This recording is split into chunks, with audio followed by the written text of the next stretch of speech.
Ini bukan cerita tentang makanan, ini tentang manipulasi. Seorang pria memasak mie instan, terlihat biasa, tapi di balik itu ada rencana gelap. Ia tidak hanya memasak mie, ia memasak kepercayaan. Ia mengambil foto mie itu, menyusunnya dengan rapi, lalu mengunggahnya ke media sosial dengan caption sederhana, "Mie favoritku, nikmat banget." Tapi ini bukan ulasan makanan, ini adalah umpan. Ia menargetkan seorang wanita menggunakan tagar populer. Ia tahu selera wanita itu, ia tahu kelemahannya, dan ia tahu wanita itu mudah percaya. Di tempat lain, polisi menyelidiki kasus pembunuhan. Korban ditemukan di hutan tanpa petunjuk. Satu hal aneh, ponsel korban terakhir membuka unggahan tentang mie instan. Pria itu mulai mengamati targetnya, setiap gerakan, setiap suka, setiap komentar. Ia mencatat jam tidur, jam bangun, dan waktu membuka pesan. Ia mengunggah ulang foto mie itu, kali ini dengan lokasi palsu, tempat favorit di Thailand, padahal ia tak pernah ke sana.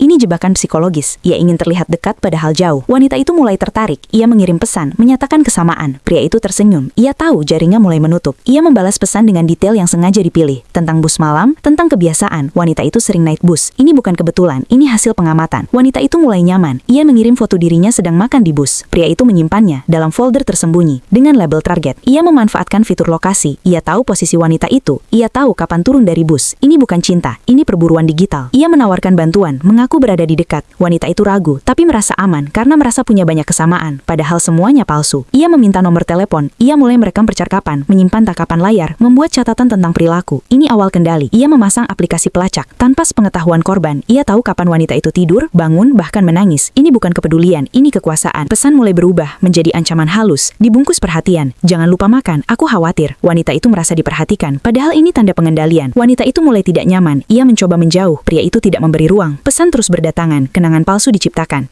Ancaman semakin jelas. Jika kamu pergi, semua chat akan aku sebarkan. Wanita itu takut. Ia terjebak. Ia meminta alamat rumah. Ia tahu dengan alamat ia bisa datang kapan saja. Ini bukan manipulasi lagi. Ini ancaman nyata. Ia mulai menghapus jejak dari permukaan, tapi menyimpan semuanya di cloud pribadi. Ini strategi menghilangkan bukti. Wanita itu curiga. Ia mencoba mengamankan ponsel, tapi pria itu sudah tahu sandinya karena ia telah mengintai lama. Pesan terakhir datang. Kamu tidak bisa lari. Aku tahu segalanya. Wanita itu menangis, merasa tak punya jalan keluar. Ia pergi ke tempat servis ponsel, berharap bebas, tapi malware sudah tertanam. Layarnya bisa dipantau dari jauh. Teknisi mencoba membantu, tapi tidak tahu ponsel itu telah dikendalikan. Ia hanya menyarankan ganti baru. Wanita itu membeli ponsel baru, tapi pria itu sudah tahu nomor barunya. Bahkan tahu lokasi toko. Ini pemantauan total. Pesan kembali datang, lebih keras, lebih menekan. Kamu pikir bisa lolos? Wanita itu merasa seperti boneka. Ancaman meluas ke keluarga. Jika tidak menjawab, aku datang. Wanita itu takut, padahal perlindungan masih ada. Pria itu mengumpulkan bukti, foto, chat, rekaman, disusun rapi. Ini perang psikologis. Ia memasang spyware, mengaktifkan kamera tanpa izin. Ini pelanggaran privasi berat. Semua data disalin. Foto, video, lokasi, percakapan disimpan terenkripsi. Ini persiapan eksploitasi. Setiap sentuhan layar dipantau. Riwayat pencarian terbaca. Ini bukan hobi, ini obsesi. Wanita itu merasa diawasi. Ia mulai curiga pada sekitar, padahal